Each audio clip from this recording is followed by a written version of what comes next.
Several area sporting events rained out in mid-Missouri, but the Southern Boone Eagles moved their soccer match with battle to the artificial turf in Columbia, home of the Spartans. Southern Boone got on the board in the 28th minute of the first half. Zach Cully pushing, fires left foot, pretty goal. Eagles lead it 1-0 at the half. Second half, Southern Boone extends the lead. Ian Mentemeyer launches, puts it through the net, literally. That shot goes through, and that's good. A goal. Southern Boone wins it 2-0. The Eagles are 7-0 on the season. For all of your local soccer numbers, visit our soccer stats page at connectmidmissouri.com. Brought to you by our friends at the Jefferson City Area YMCA. Southern Boone winners in softball tonight over South Callaway. Emma Kelly had a home run. She was the winning pitcher, and oh yeah, it's her birthday too. Happy birthday, Emma. Rod's Big Old Fish brought to you by the Naught Agency. Our good friends Tom, Rick, and Harry Naught. Good fishing in Callaway County.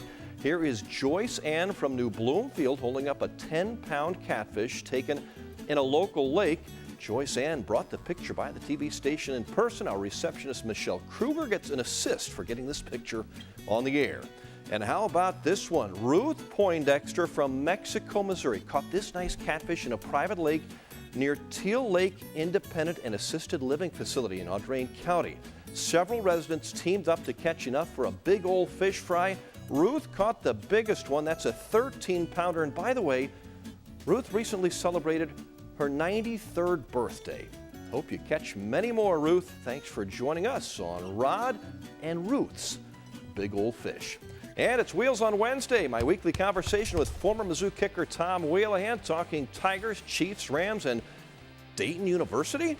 From the football offices in Columbia, Tigers are off to a 2-0 start with Central Florida coming into the zoo this Saturday. Wheels says the Tigers should go undefeated through the non-conference schedule.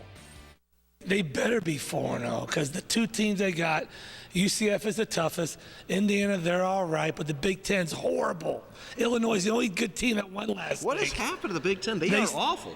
All the athletes are going where the weather's warm and where they're throwing the ball around. 3 yards in a cloud of dust is done. The Big Ten is awful, and they're lucky to be in the Power 5 conference. But I'm telling you, they'll be 4-0. And I tell you what, I thought the SEC East was going through South Carolina. Right. It's going through Athens, Georgia now. It looks like it now, doesn't it? So let's move over to the Rams and Chiefs. The Lambs and the Weefs, is that what you said? Oh, boy, they started the NFL season sort of on Sunday. Well, you know, the Rams had high expectations. Sam Bradford went out. Yeah. They had high expectations for the quarterback, Sean Hill. Their offensive line did nothing, and they got blasted by a mediocre pedestrian quarterback by the name of Matt Castle. And when the Vikings come in your house and blast you, it's over. And now you go to the Weef side of the field. Poetic justice, fellas. They cut their kickers suck up. He went to the Titans, comebacks, hits 4 field goals. You don't cut a kicker who's 85% to save a couple bucks for a quarterback who's in his 12th year.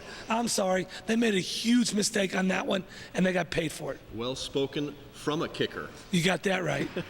Back in the studio, we have Kermit and Zach from Mizzou, of course. Megan Lane is from Dayton, University of Dayton. I thought that was a design school. And then they played the Georgia Peaches last week in a Division VIII football game. Kind of sad, isn't it? It is a little sad. And what is a Dayton Flyer? You just fly something, there's a Dayton? I mean, do they even have like a place I can get a shirt or a hat? What is that place? Megan, you can answer these questions.